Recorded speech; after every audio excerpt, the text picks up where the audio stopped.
What's up, YouTube? This is Too Raw for TV. Alright, so before I get into this video, I want to give a shout out to a couple of subscribers for showing love to the channel. First of all, much respect to the brother Giovanni Giles for the donation to the channel via the Cash App. It leaves a note saying, could you categorize your videos in albums? I'm pretty sure you mean Too Raw for Sports, because I do categorize them on Too Raw for TV.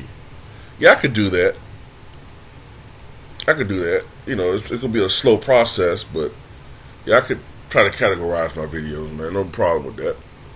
So much respect to you for showing love.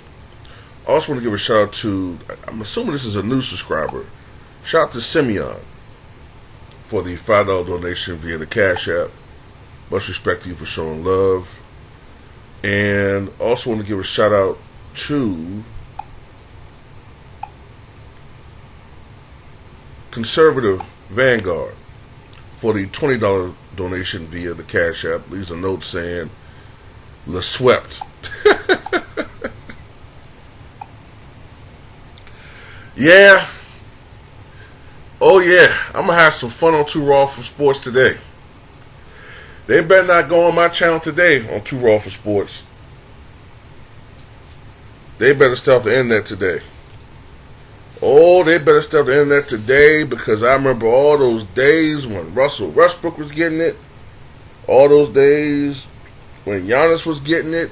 When they lost in the playoffs before they won the title. So I'm not showing no mercy toward any extreme LeBron fan today.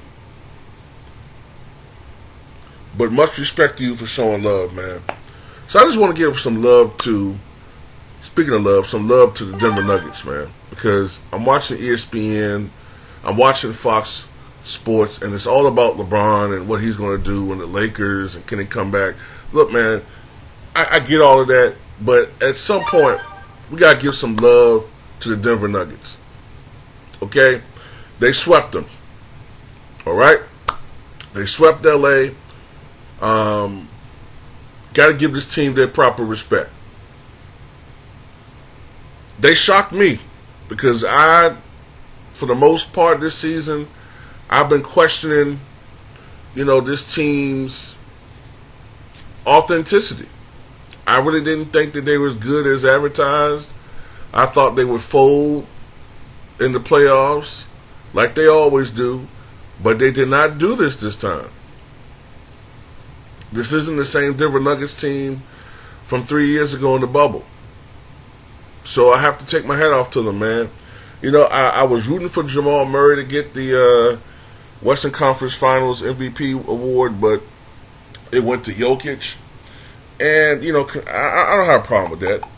I think if Murray had a stronger game 4, then he probably could have snuck the award from Jokic, but Jokic had a triple-double, a strong triple-double, too. 27.8 points, 14.5 rebounds, 11.8 assists, 1.3 steals, 1.3 blocks per game. Shot 50.6% from the floor, 47.1% from downtown, and 77.8% from the line. You know what I mean? But I do want to mention Jamal Murray's numbers, too. 32.5 points, 6.3 rebounds, 5.3 assists, 2.8 steals, 52.7% shooting from the floor, 40.5% from downtown, and 95% from the charity stripe. He's a baller, man. So, the Denver Nuggets, but let me slow my roll. Let me give a shout out to some of these other guys. Michael Porter Jr., 15 points a game, 9.3 rebounds, 3 assists. He shot 40.8% from the floor. So overall, he didn't shoot the ball that well overall, but he did shoot 42.4% from the three-point line. Didn't miss a free throw in this series. KCP, I owe you a big apology, man. You put your team over any clutch, connections or loyalties. 14.8 points, 3 rebounds, 1.5 assists, 1 steal, 48.9% shooting from the floor, 44.4% from downtown, 75% from the line. And who else was in double figures? Aaron Gordon, 12.8 points, 4 rebounds, 3.5 assists, 54% shooting from the floor, 27% from downtown. Struggle from the foul line, only 53%. And Bruce Brown, 12 points, 4 rebounds, 2.5 assists, 53% shooting from the floor, 36% from downtown. And just want to give them some shout outs. Now, on to the Denver Nuggets. This is the first time since they've been a part of the NBA since the ABA-NBA merger in 1976 that they've made it to the NBA Finals. If you know anything about Denver's history, back in the 80s, they had a really good team, but they just could not get past the Lakers. All right? That was the Doug Moe Denver Nuggets teams that were statistically now, the greatest scoring teams in the history of the NBA. What do I mean by that? Well, let's go back to the Alex English, Kiki Vandeweghe teams. Let me go to 1981 right quick.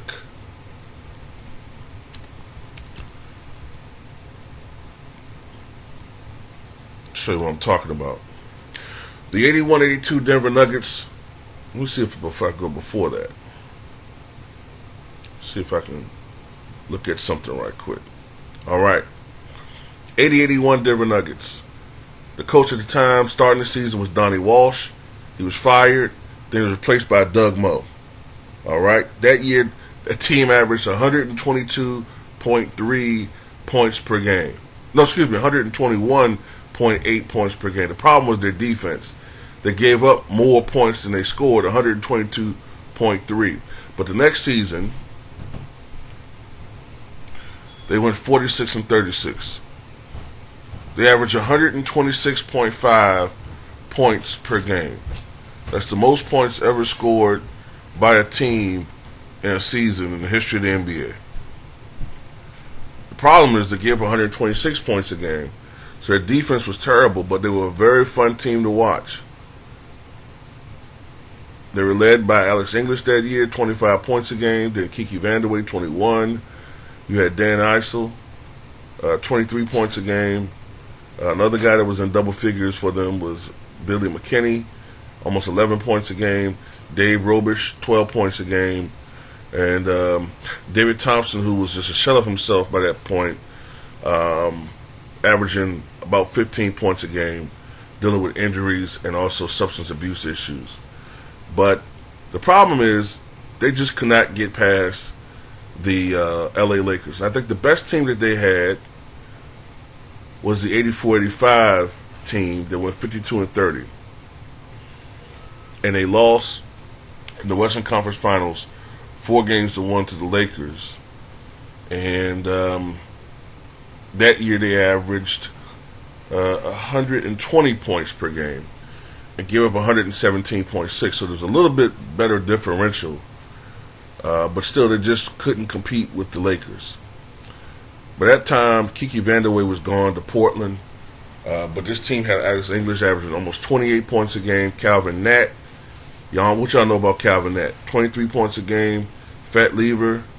The Jason Kidd in the 1980s. 13 points. 5 rebounds. 7.5 assists. 2.5 steals. T.R. Dunn was on the team. A great defensive player. They needed some defense. Wayne Cooper. Dan Issel was in the twilight of his career. But anyway, you get the point.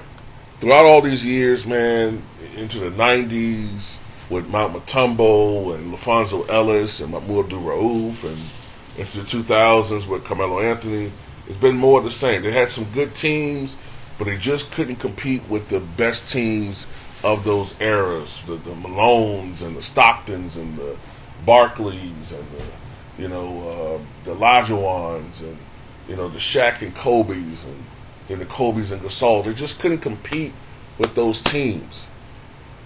Just 3 years ago, they made it to the Western Conference Finals, and the series was over, if I recall correctly, on a Anthony Davis buzzer-beating three-pointer. I can't remember the spread, but I thought it was like 4-1, maybe. But anyway, this time it was different. This time was different. Joker is a better player than he was 3 years ago. His teammates have evolved. And Jamal Murray, for the first time since the bubble, is healthy. And this time we had a different, more poised, more mature Denver Nuggets team, and they go on to the NBA Finals.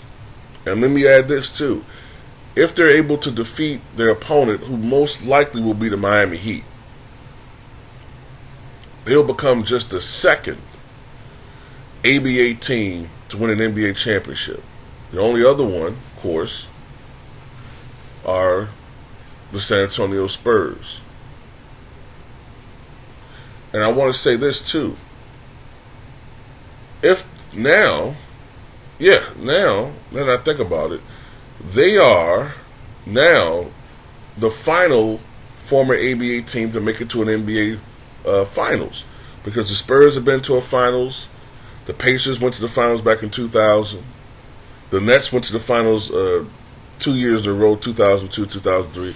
So the Nuggets were the only team from the ABA merger to come over to the NBA, not to make it to an NBA Finals, but that ends this season. So I think we need to give props to the Denver Nuggets, man. Let's not just focus on the Lakers. Let's give Denver some props, man, because they did something a lot of us think they couldn't do.